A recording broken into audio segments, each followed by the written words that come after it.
काया झिजवित ढेकळ तुडवित ऊन सोकिता ऊन सोकिताप झुंपले जीवनाला मायबा जीवनाला मायबा साला सोळा साला हरामखोर अरे गरीबाला पैसा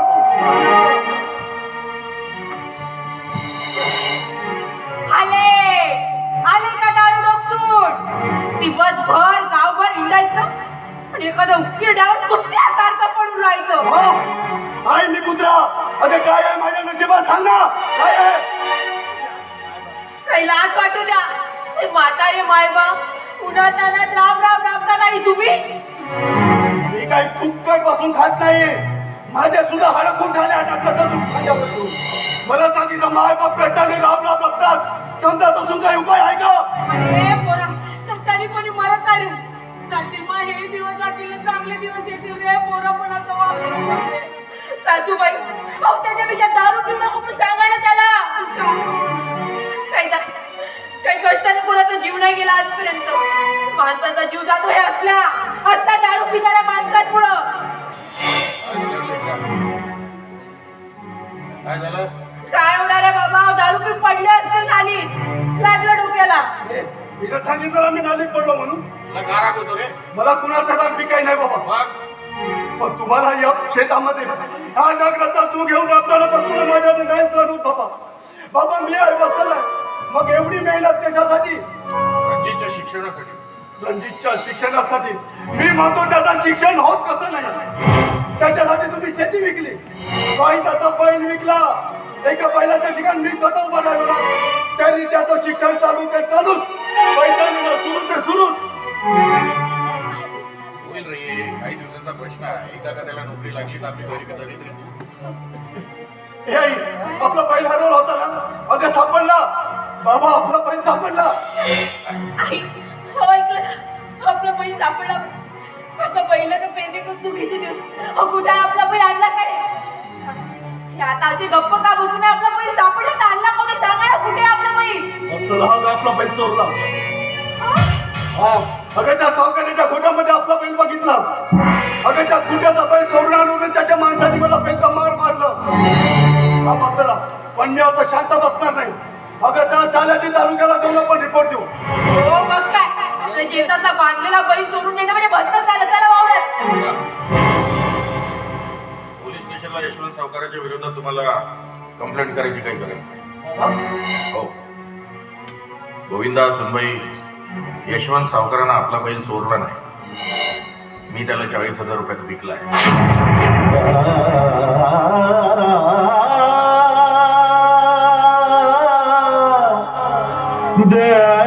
गोविंदा रंगीतला MBA ऍडमिशन घ्यायचं होतं त्यासाठी पैशाची अत्यंत गरज होती आणि माझ्याजवळ दुसरा पर्याय नव्हता म्हणून यशवंत सावकाराला 40,000 तो बैल मी विकलाय रणजितला न सांगता आणि तुम्हा दोघांना न विचारता हा निर्णय घेतला याबद्दल मला वाटल्यास माफ करा आई बाबा कुठं तुम्ही मी आलोय हे बघ रणजित आलाय आता त्याच्यासमोर तमाशा नको शांत राहा जरा बाबा त्याला बघू तर माय बाप इथे किती कष्ट अरे करतात समजावं ना. किती समजून त्याला सुद्धा कळलं पाहिजे शांत खूप दिवसाला पोरगा घरी येत आणि काय तू तमाशा करतोस रोज रोज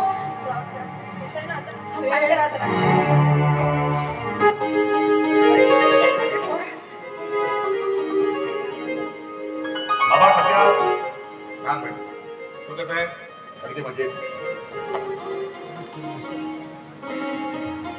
आई बाबा मी खूप शिकेन जिद्दीने अभ्यास करेन आणि एक दिवस मोठ्या पदावरती नक्कीच विराज म्हणून आई बाबा मला आठवत आहे मी लहान असताना एकदा हरवलो होतो आई सगळ्या गावाला विचार होते की माझा लाडका रणजित तुम्हाला दिसला का म्हणून आणि मी एका ठिकाणी आईला सापडलो आईने मला खूप मारलं पण प्रेमाने तेव्हाही मी तिचा आईच्या काळजात तुकडत होतो आणि आई अगं आजही तुझ्या मी काळजाचा तुकडाच आहे आणि शेवटपर्यंत तुझ्या काळजाचा तुकडाच राहणार. तर म्हणतो जीव हाय ग भेटल्या गळा, तर म्हणतो जीव हाय ग भेटल्या गळा. आई तुझ्या काळजाचा आहे मी तुकडा, आई तुझ्या काळजाचा आहे मी तुकडा. तर म्हणतो जीव हाय ग भेटल्या गळा, तर म्हणतो जीव हाय ग भेटल्या गळा. आई तुझ्या काळजाचा आहे मी तुकडा, आई तुझ्या काळजाचा आहे मी तुकडा.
आई तुझ्या काळजाचा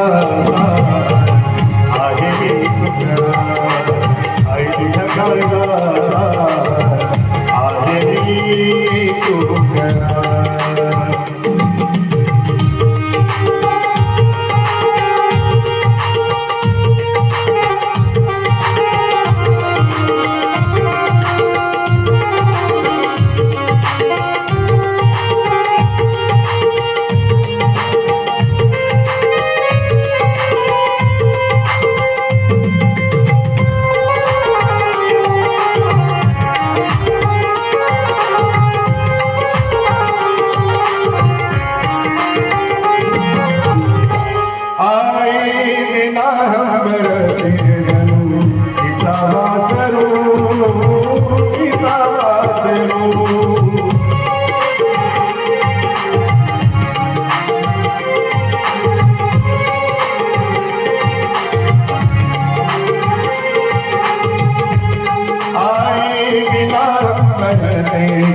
आई तुझ्या काळजाचा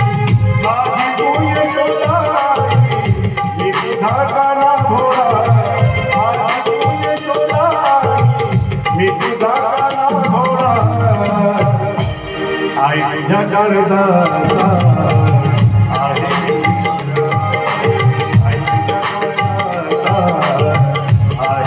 तुकडा.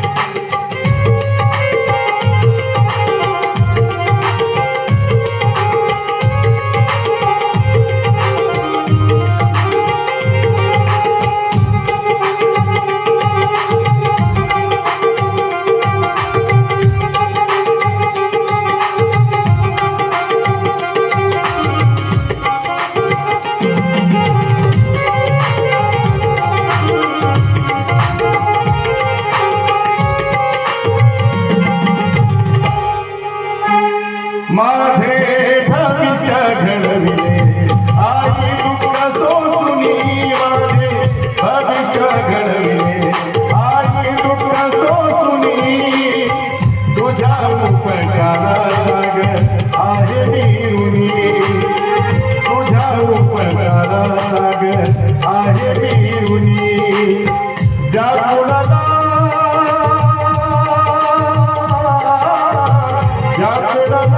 जीव माझा टाकला गळा ज्या पुढला जीव माझा टाकला गळा आई तुझ्या कर्ता आहे ते तुझ्या आई तुझ्या कर्ता आहे ते तुझ्या तळवर तो जीव हाय एक गळा तळवर तो जीव हाय आई तुझ्या काळजात आहे ते तुकडा बाबा तुझ्या काळजात आहे ते तुकडा आई तुझ्या काळजात आहे ते तुकडा बाबा तुझ्या काळजात आहे मी तुकडा. आम्हाला वाटतं शहरात जाऊन विसरली की काय आम्हाला. नाही नाही बहिणी विसरतो. अगं आपली गाव आपली माती आपली माणसं कोणी विसरतं का बहिणी हा? हो, पण असं अचानक कसं काय गेलं? अगं आई मी दिवाळीतच येणार होतो ना मला काही कारणास्तव लवकर यावं लागलं. असं काय काम करतो आई बाबा तुम्हाला कसं सांगू मला तेच कळत नाही. अरे संकोच बाळगू नको काय सांगायचं सांग आई बाबा मला ऍडमिशन करता 10,000 रुपये कमी पडले आणि तेच मागण्याकरता मी तुमच्यापर्यंत आलोय बाबा. 10,000 आणखी होय बाबा बाबा नाही भरलेत ना तर माझा 1 वर्ष पूर्ण वाया जाईल. काय म्हणाला 1 वर्ष वयात झालं फक्त 1च वर्ष ना. हो हो 1च वर्ष पण त्या 1 वर्षाला काही अर्थ आहे की नाही भाऊ. अरे मला वाटलं की आजपर्यंत शिकणं वाढत जातं की काय तुझं. बाबा मला लगेच सांगा आणि जमत असेल तर तसं सांगा नाही तर थांबतोय मी वर्षभर. अरे, तुम्ही शांत राहा मी आहे ना अजून तुम्ही काय वाद घालता मला फक्त एवढं सांग 10,000 भरायला आणखी किती दिवसाचा अवधी आहे बाबा मला उद्याला भरायचे आहेत ते पैसे. होय बर तू काही काळजी नको करू मी करतो व्यवस्थित तू फक्त अभ्यासाकडे लक्ष दे म्हणजे चालेल 10,000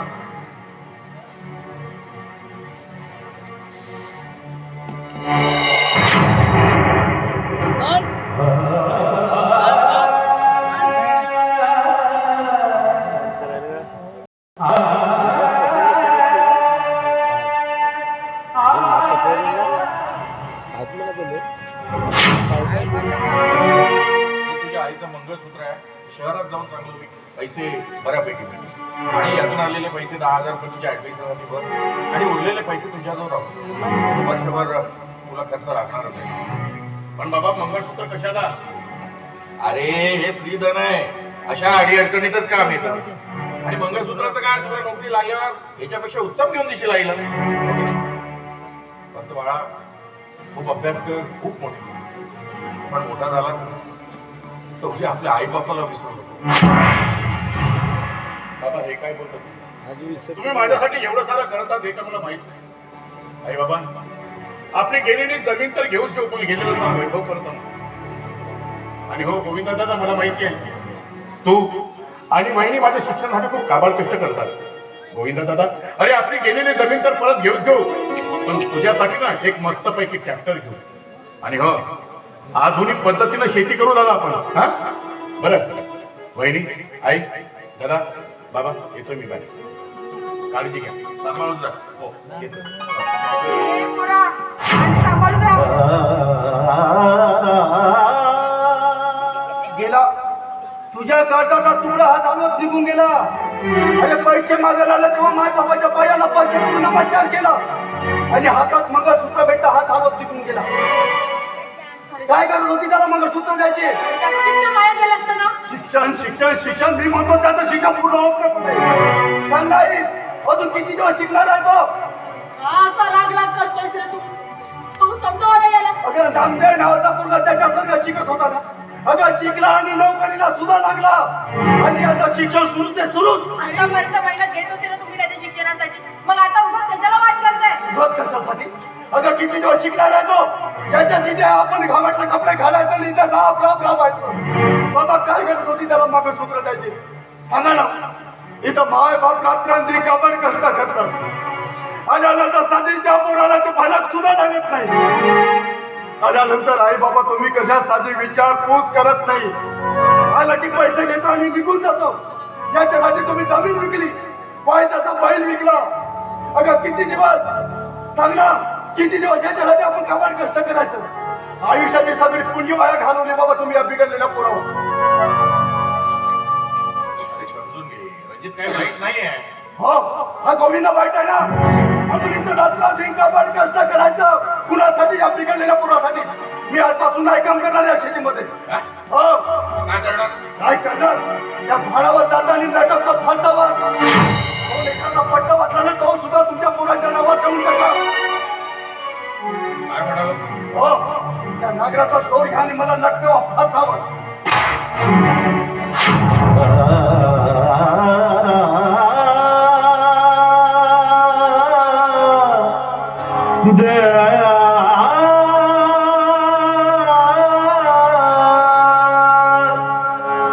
मला का जन्मदात्या बापासमोर असले वाक्य बोलताना लाज वाटत नाही?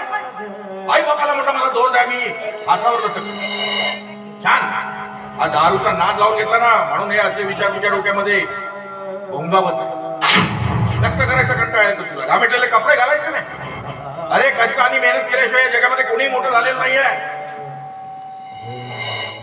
महात्मा ज्योतिबा फुले सुखसंपत्तीला जुगारून त्यांनी कष्टाचं मेहनतीचं आयुष्य स्वीकारलं, म्हणून ते क्रांतिकारक झाले.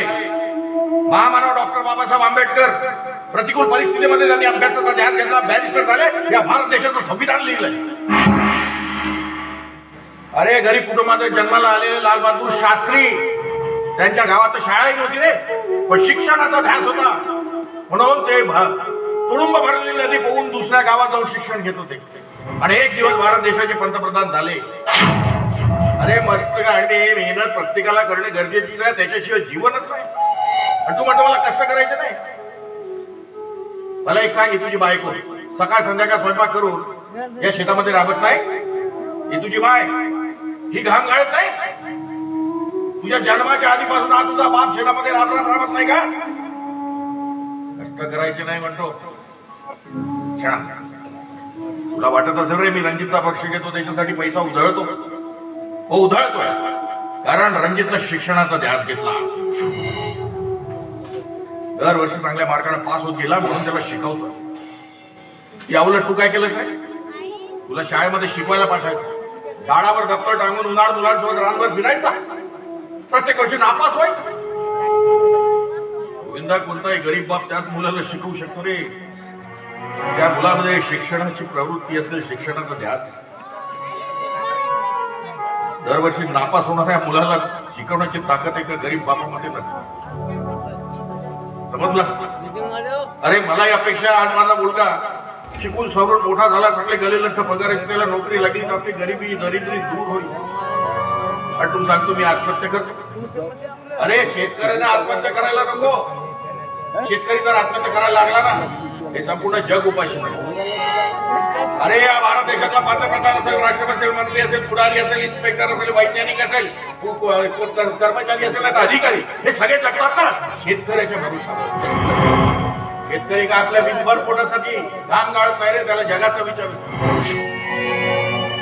म्हणून त्याला जगाचा पोशिंदा असं म्हटलंय. आणि तू म्हणतो आत्महत्या करतो? बाबा आज हात जोडतो तुझ्या पुढे, आत्महत्येचे विचार डोक्यातून काढून टाकले बाबा. बाबा चुकलं माझं, मला माफ कर. कर्माय पित्याची सेवा आठवून त्या पुंडलिकाला विसरू नको रे कधी मानसा तुझ्या